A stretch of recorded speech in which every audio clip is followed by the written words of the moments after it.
I'm Patrick Tuttle, the real estate guy, and today I am here at the offices of Lone Star Title in West El Paso with my good friend John Martin, who is the president of Lone Star Title here in El Paso. And we're going to talk about title insurance. So John, what can you tell me about title insurance as it pertains to a real estate contract in Texas? It's an exciting topic, Patrick. You'll love it. But there are two types of title insurance policies.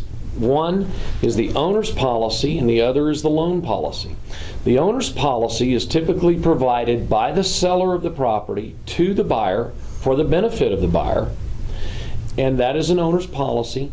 Customarily in Texas, it is paid for by the seller, although it is negotiable in the current contract forms. The buyer can pay for the owner's policy. Okay, so buyer or seller could pay for it. That's correct. It's negotiable.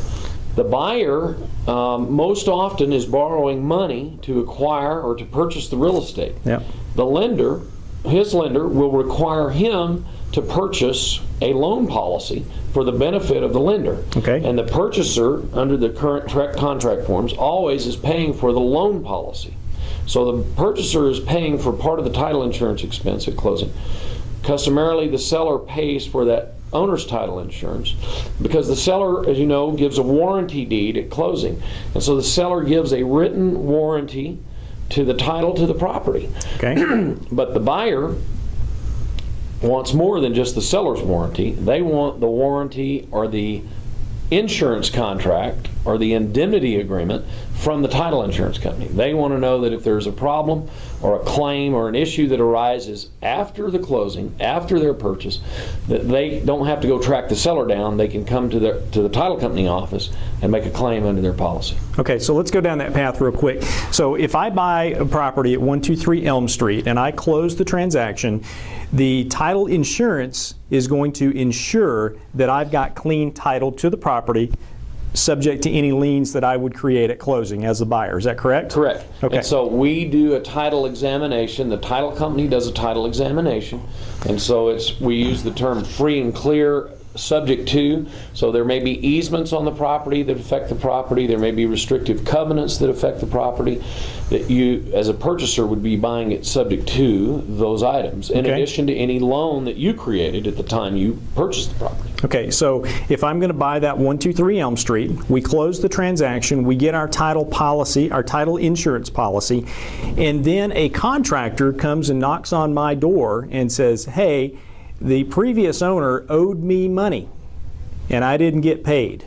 Right. What happens then?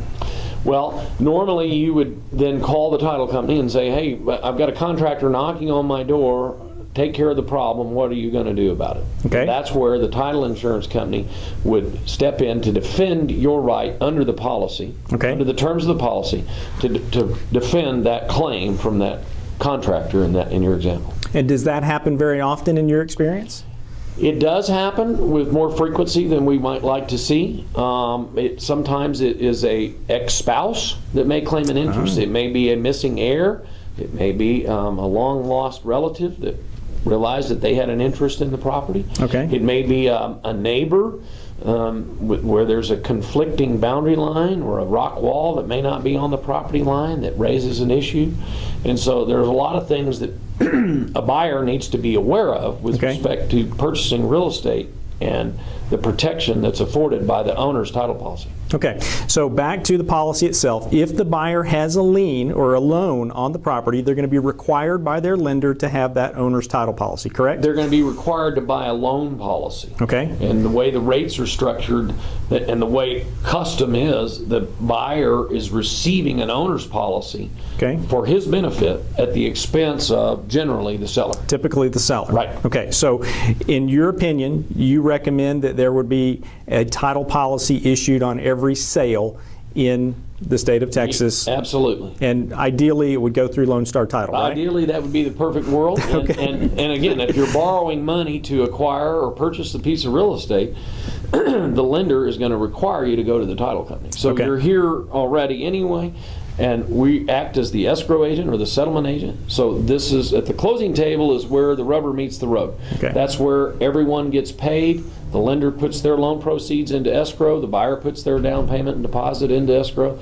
Once we sign, have approved everything, everything's notarized, the lender's approved everything, we record documents and disperse money. Okay, thanks. I really appreciate you explaining that to me and to our clients out there as well. If you've got questions about how this affects you in your home purchase or your home sale, you can call me at my office, area code 915-231-9994, or you can call John here at his office at area code 915-545-2222. Thanks for watching and make it a great day. Bye-bye. Thank you.